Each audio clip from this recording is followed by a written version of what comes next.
The first day of jury deliberations in the Chad Daybell trial ends without a verdict tonight. The Ada County jury has gone home for the night after deliberating for about 2 hours. Today, the jury heard closing statements from both the defense and the prosecution. Linda Larson was in the courtroom and tells us it was an emotional day for everyone. Lindsay Blake for the prosecution went first, ending this trial the way it began. 3 dead bodies on the defendant, Chad Daybell's property and or in the evidence. 2 of them children. His mistress's kids. Joshua Jackson Vallow and Tylee Ryan were found buried in the defendant's backyard. Tammy Daybell was found dead in their marital bed. And for what? Money, power, and sex. That's what the defendant cared about. The jury listened attentively and took notes as she drove home the points that Chad Daybell was the one pulling all of the strings. Alex got the information from Lori and Chad. Lori got the information from Chad. For most of the trial, Chad has sat motionless with very little reaction to what was happening. That was not the case today. If Chad labels someone dark or a zombie, the body has to die.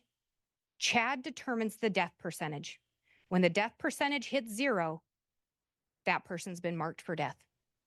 The most emotional moments in the courtroom when Lindsay Blake played the short videos of each of the children on the last days that they were seen alive. Oh, thank goodness. Larry Woodcock sobbing as he again relives the pain of losing his sweet grandson. A few of the jurors brushed away tears, many people in the courtroom crying as Blake talked about Tylee and JJ's last known moments.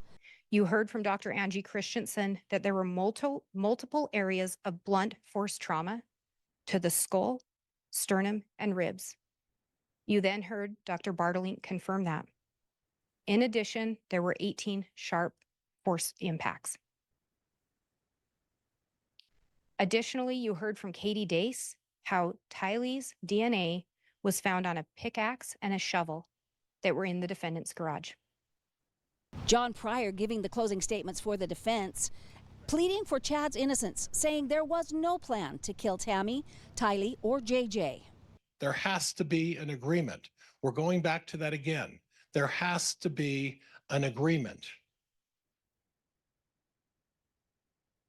There is no agreement. Pryor said that Daybell was entitled to his religious beliefs, even if the jury doesn't like them. A plan to gather by a gentleman who's a traditional Mormon. And yes, you don't have to like his beliefs. You don't have to agree with his beliefs.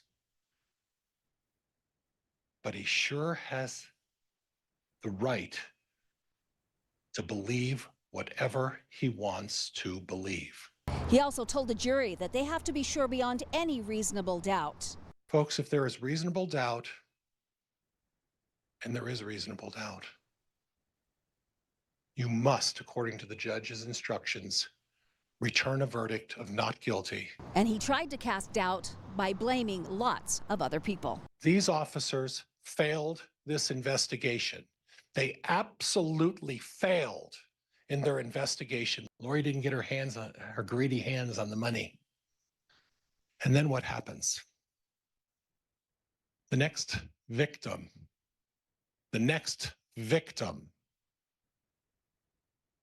husband number 5. Reporting from the Ada County Courthouse, I'm Linda Larson for Local News 8. The jury has been sequestered for the night while they decide on a verdict. They will start their deliberations again tomorrow morning at 8. Linda is on verdict watch at the courthouse and will bring it to us when it comes down.